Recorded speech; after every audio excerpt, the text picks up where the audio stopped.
Hello, everybody, and welcome back to No More Mondays, the podcast where we believe you can have a thriving career or business and an amazing life on your terms. As usual, I am your host, Angie Callen. This episode is brought to you by The Modern Coach, my place where I help people lead, work, and live with intention in this machine-driven world. Want to be more human? Check out themoderncoach.co/core values and start identifying what matters most to you. And now, on with the show. There is a lot of noise in branding and in business right now, from AI tools, frameworks, processes, hot takes on how to grow, what not to do. You name it, you can find an opinion that agrees with you. But very few people talk about the human infrastructure behind all of this work. So imagine my excitement when I found one of them. From trust, purpose, and community to the relationships that keep our clients coming back. This is why I am excited to introduce you to Holly Hartman. She is a multi-venture founder. She's a badass, guys. She's a community architect and the champion of people-first, purposeful businesses rooted in collaboration and connection. And if you feel like I shoved that full of buzzwords, you can just go away now, because that is seriously what Holly is all about, which is why you know how much she and I connected immediately upon finding each other at an AI conference. She's a speaker, strategist, and somebody who gets what it really does mean to grow with intention and not just scale for the sake of scaling. And that is what we are about to sound off about today. So let's get into it. Holly, welcome to No More Mondays. Oh, I'm so glad to be here. Yes, we are definitely aligned. Yes, we are. It's funny. So, I've chatted a little bit about how I went to this AI marketing world where Austin Armstrong, who a lot of you heard on the podcast, was one of the hosts. And I'm the odd man out up there on stage talking about how to be a human. And it's just so interesting who comes out of the woodwork to connect when that's the platform you're talking about at an AI conference. And so Holly and I caught up a few weeks ago, and we could barely stop talking, over and around and through and to each other in 30 minutes, which is why I knew we needed to come here today and really talk about the human side of business, because it's easy to lose track of it. I literally told Holly I was building an N8N agent right before we started this. And I'm like, and now I'm going to talk about being humans, but this is our reality, folks. and that's one of the things I really love about what you talk about, Holly, is this idea of the unique currency that does really still mean something in business. And that everyone holds this kind of unique currency that is their nature of humanism. And I want you to talk a little bit more about it. Yeah. So my focus is first connection. And through connection, we are able to amplify our impact through collaboration, because we all have intrinsic gifts and currencies that we've been given, or skills that we've built, or even things that we've been birthed into, families that may be affluent, but that all those things matter as far as the puzzle pieces that come together that make us all this big ecosystem. But the world kind of takes us in a space of silo. It says, okay, no, you must do this. You must only take this path or take this lane, and versus embracing multi-passionism and saying, yes, you can love the human side and also AI, or you can love dogs and also business, or, whatever it is that are the things that make you, embracing that first. So that self-awareness piece of what is it that brings you joy, and what is it that is your calling and purpose in life? And then breaking it down into what is your style? How do you navigate the world within that concept? And there's certain skills that allow you to be better at collaboration than maybe some others. And it doesn't mean better than, just more opportunity for personal growth. But the currency, this is the part that we don't talk about a lot. We talk about money as the currency. It's like giving toddlers sugar. And as soon as they taste sugar, they're like, no, I just want that. And money sometimes can be that. I am not here to say money is wrong or bad or anything like that. But when you're looking at collaboration or resource sharing or making a greater impact, if we consider all currencies in a collaboration, it actually makes us more effective, efficient, and equitable, and makes a greater impact. Instead of siloing, we're bringing together. I'm not necessarily biblical anymore, but there's a biblical teaching that talks about each piece is a part of the bigger whole. And that's really what we're talking about here. But the currency, the exchange is trust. If I have a network, but you don't trust the network, then I really don't have value in my network. Or if I, maybe I used a type of financial currency that you don't trust, because maybe it's the stock exchange and you may not trust the stock exchange. Well, that may not be actual currency, because the trust is really the exchange rate for it.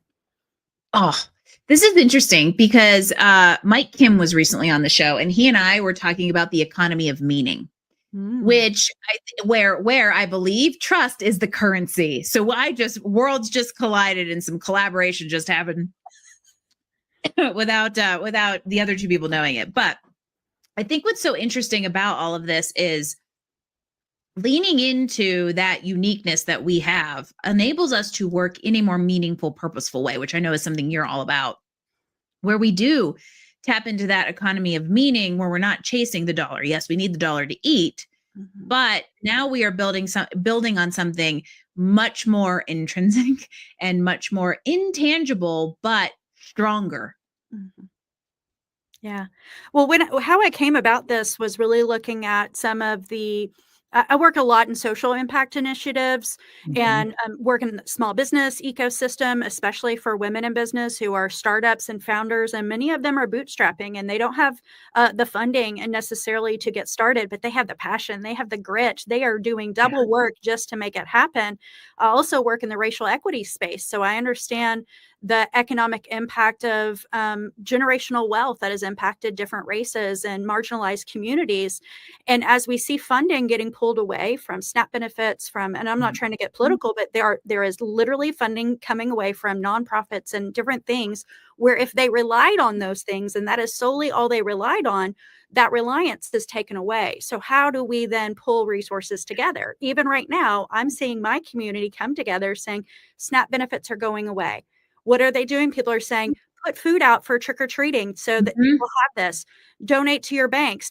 So resources are coming together. We have really been coddled, and we have an abundance of resources, but we've lost the skill of knowing how to bring those resources together and honoring every resource as it has value to it versus just money having the only value. So this is how we come together and bring the circle. So then we really do make a greater impact. What is the impact of that?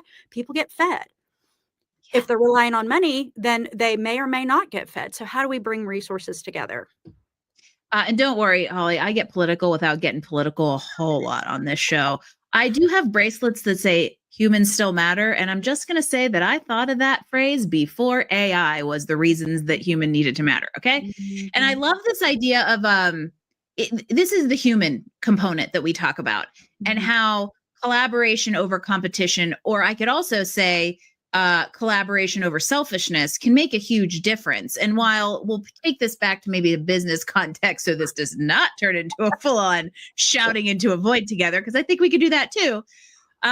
This is where we get into that idea that like business people still do business the old-fashioned way, and that is with people they trust. And I would love to hear how the example that you just gave from a societal perspective is very, very visual. We can all see the coming together and rallying around that is actually happening because of the lack that is now obvious that gets people thinking. And so I'm wondering how you're seeing this, let's say, trust currency work in business today, not in a buzzy way, but in an intentional, really impactful way. How is trust building business today? Well, I can share my own personal experience. After doing some work in racial equity spaces, this was just a couple of years ago. I run a women's network here locally in Louisville, Kentucky, and I had a download. This was in January, so right before Black History Month. Why don't you use your platform, your group, community to amplify Black-owned businesses by women? And so I brought all these women together on a call, and I said, hey, who wants to collaborate with me? I don't know what it looks like yet, but let's go. And I was scared. I'm a white woman. If you're listening to this and not seeing me, I'm very ginger, very, very ginger woman. And so I was nervous going on the call and saying, I don't know what I'm up against, but I have a platform. I have a network. I have a community that I can amplify impact. I don't know what that looks like. But within 45 minutes, we had an event plan. We had a venue. We had speakers. We had people that were willing to be vendors. So we had that. In 5 days, we sold out that event. 1 month from the idea to the event, we had over 250 tickets sold. We had a live feed. We amplified 20 Black-owned businesses. Now we did this on the West End, and Louisville is still pretty segregated in the way that we live. So this was something that was not normally done in our community. There was not normally a white woman that is going into those spaces and saying, I'm giving a voice to it. But what happened was, after that, I became the bridge. That was what I heard, was be the bridge. I'm not here to be a white savior. I'm not here to do white saviorism. That is not what it was. But it was truly the gift of, I have this space. Let me amplify your impact. That is all I don't have money to give you, but I have a platform, a stage for you to have, right? But what happened after that is our group grew 50% women of color. So now we have one of the most diverse women entrepreneur groups in our community. And I have a lot of Black women leaders who now come up to me and say, even our Black women are working better together now because of you bringing them together to support one another, and their businesses are flourishing, and they're finding ways to connect and collaborate and build infrastructure that they may not have had access to before. I feel like you never know the power of yes. And we hear a lot about how we don't realize the power of no. And I think that's true. But I think in this regard, like, I love a bunch of people who are like, yeah, I'll do it. I don't care I don't even need to know what it looks like. I'm not even going to ask you questions. I trust you, Holly, to put something impactful and worthwhile together, and I'm on board. I love that. And I'm curious, from your perspective and in your experience, what keeps people, entrepreneurs, business owners, whatever we want to call them, what keeps people from saying yes? What keeps people from going in on these types of collaborations and falling into more of a competition mindset? Well, so lots of ideas come to mind on that one. One, I'm a trauma-informed leader, and the reality is there's not a single person here in the world that has not experienced some level of trauma. So if they have not addressed their own trauma and triggers and things of that nature, then they're more susceptible to not trust individuals anyway. Because if you don't already believe in my intent is positive or that it is in good intention, then you will already not trust me no matter what I do, right? But it doesn't mean that I can't grow that trust. And for some people, you shouldn't automatically trust them. Trust builds through consistency, through deposits of showing up and saying yes, micro yeses, and showing up consistently. So I don't automatically say you should trust me. No, but what can I do to earn your trust? Now, it takes longer to earn the trust, but very quickly to break it. Yes, it does. I'll go quickly on that story. There was one woman that like went toe to toe with me in a way. It was more of like passive aggressive, but she did not trust me.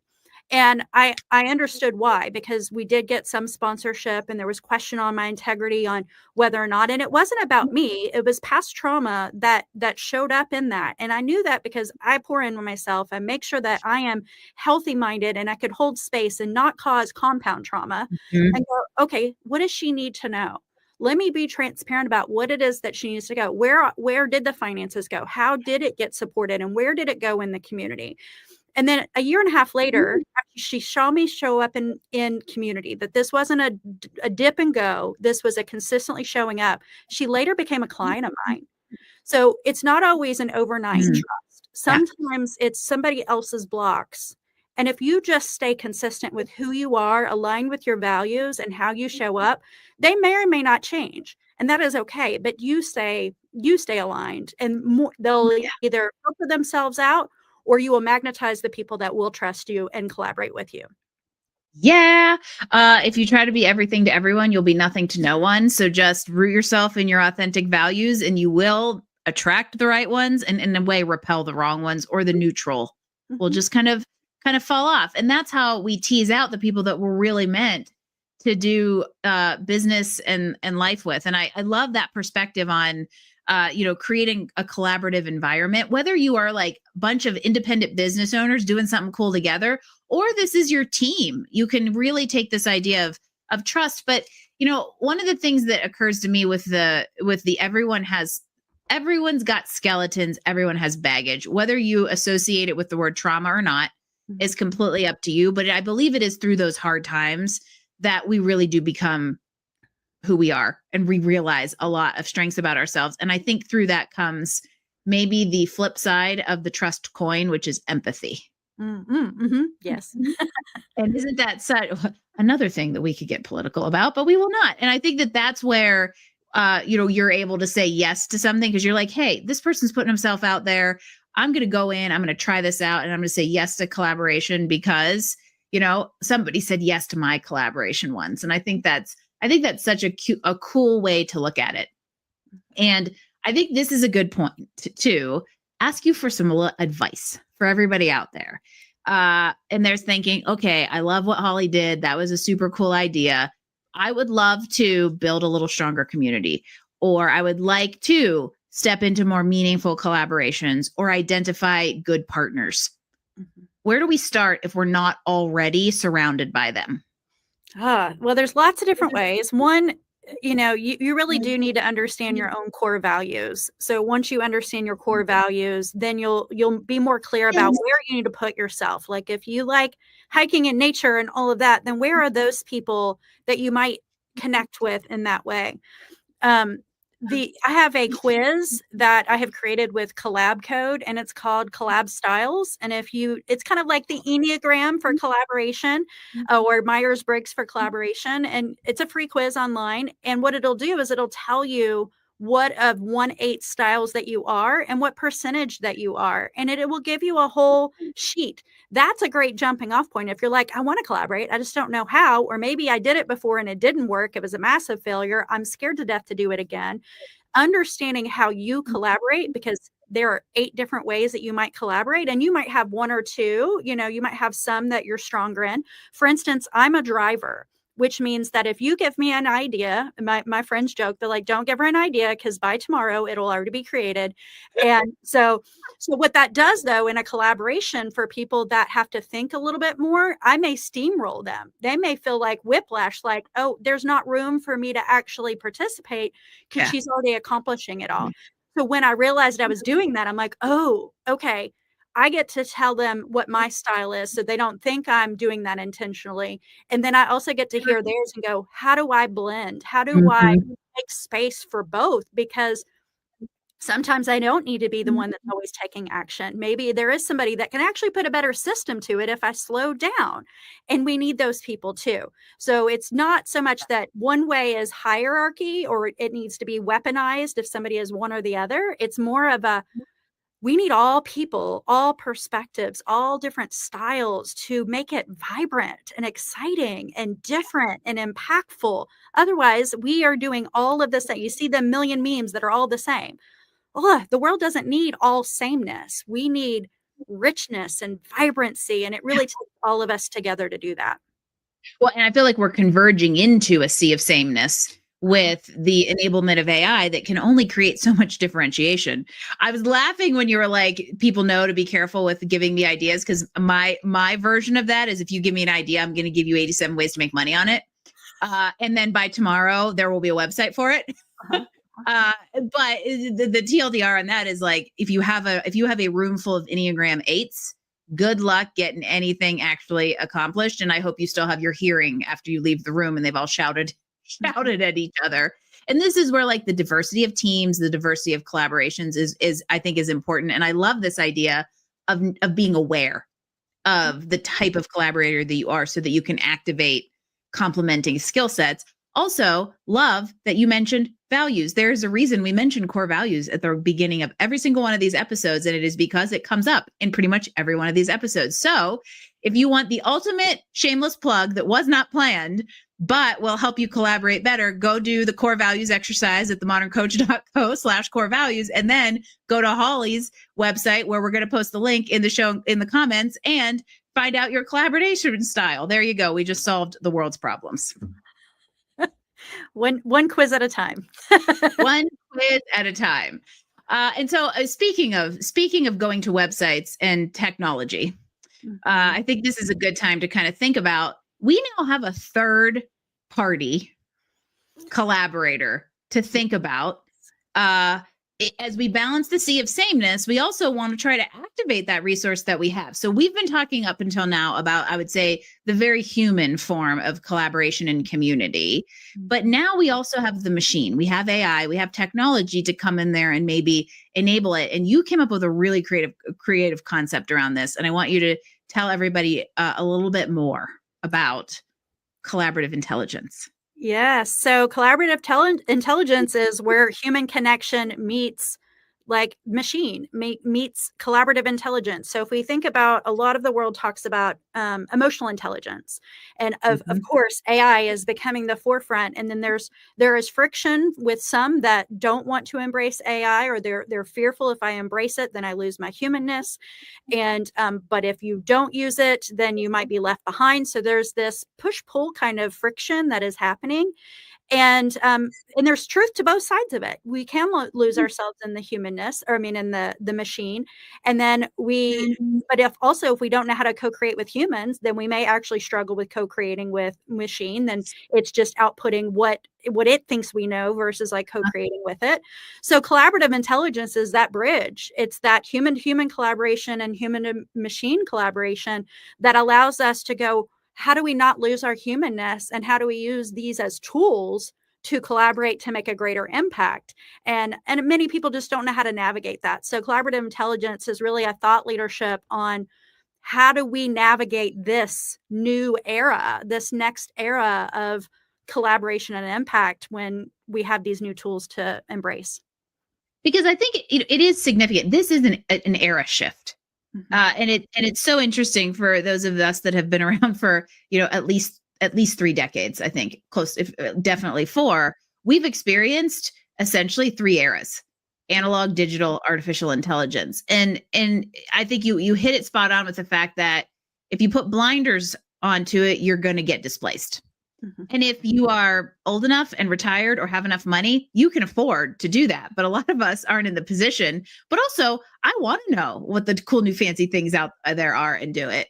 But on the flip side, if we over-index on it, then we are going to just create the sea of sameness and aren't going to necessarily keep our unique currency. And so I would love to talk at a little bit more of a granular level on some things people can do practically to remain I'm going to say balance. I hate the word balance, but to kind of maintain the humanism, maintain human connection while activating AI. Yeah, I mean, one of it is just practice. I went to a women in tech event not too long ago, and I joined the AI room because I'm like, oh, I want to learn. And what I realized is the majority of the room have only been adopting AI for like 3 months. And I was shocked. I was like, not in judgment, but I've been using it for over 3 years. And I had just assumed more people were embracing it than they were. And I'm like, if I'm in a room of tech women and they have not fully embraced it, then there is an untapped market of people that really, I feel like there's almost shame if you say you haven't used it or you haven't mastered it yet. And there's no way we can master it at this point, like no way at all, because it's ever changing, right? So it's a consistent practicing of being open and not feeling like I'm behind already, because you're not. Like literally, if a whole room of people are saying that work in this field have not really used it much, you're not left behind. But now is the time to start looking at it. So if it's kind of like the early entry point, try ChatGPT. Just talk to it. Like start to just build a relationship with it in that way, not where it's like telling you what to do and the cheerleader, I can't, just because I do that anyway. Just believe it only. Believe it only when you really need the cheerleading. Yes. I mean, there's benefits to both of it, but when I call it Chatty B, when Chatty B tells me, oh, that's the most brilliant idea, I'm like, are you sure? Like, think from a strategist point of view. Like, actually, then no, it's actually not good. This is what you need to do. I'm like, thank you. But don't be afraid to try it. I guess that's the best thing. If somebody has not tried it yet, I try to get my 10-year-old to do it. And he goes, no, Mom, robots are going to take over the world. I don't want any part of it. I actually feel like our youth are actually more terrified of it than even my generation. And I'm 47.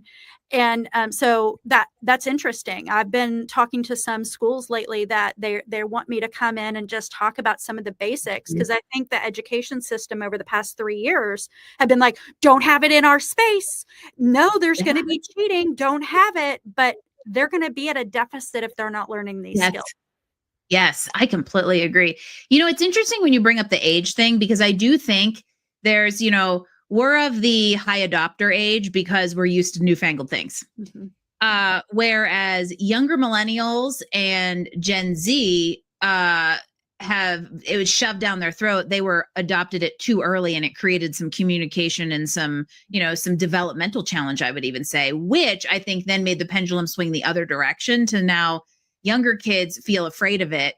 And I think that you hit the nail on the head with like, this is my approach to it, even with clients, is let's figure out how we bring it in to our work together, or in, whatever you're doing, in a sustainable, thoughtful, human way. Because then as the advisor, I have the ability to put guardrails on it and educate them on how to use it versus just letting them kind of be in the wild, wild west. But if you've never even stepped foot on a prairie and you want to visit the wild, wild west, I think the idea of I call it Chet, just go hang out with Chet, and you could do something really benign, like ask it to give you a recipe.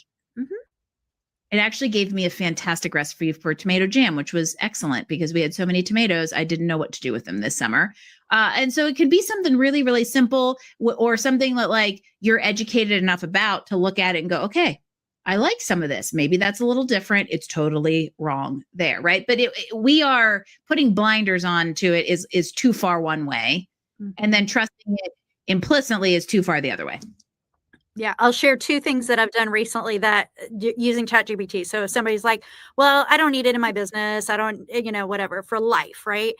This summer, my car got totaled, and somebody hit it, and I was not in it. I was safe. Everybody was safe, but the car got totaled. So dealing with my insurance company. And so what I did was I marked out anything that was personal, and I inputted it into ChatGPT. This is what they say they're going to give me. And it was like, no, they're lowballing you.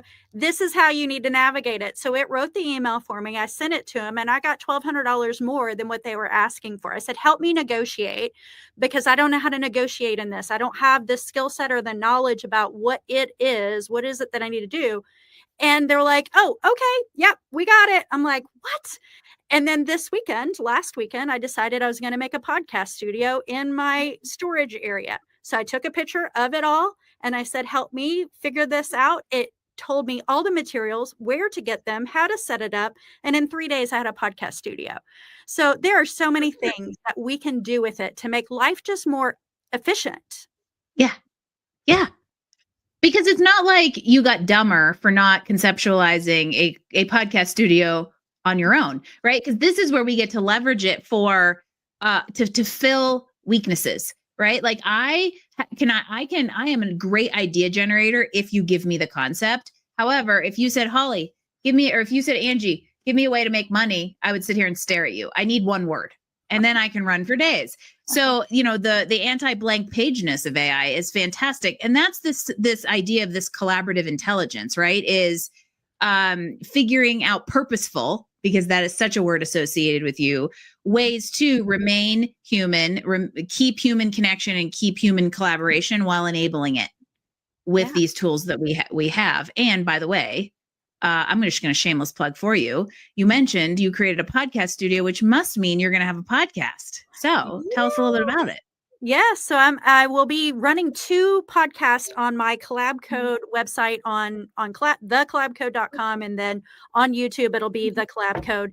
And the first podcast is Collaborative Intelligence. So if you're thinking, I want to know more about this, like that was just scratching the surface of what that looks like, there will be an entire thought leadership teaching about what that is. How do you implement that in your business, in your life? And what does that look like as we move into this new era?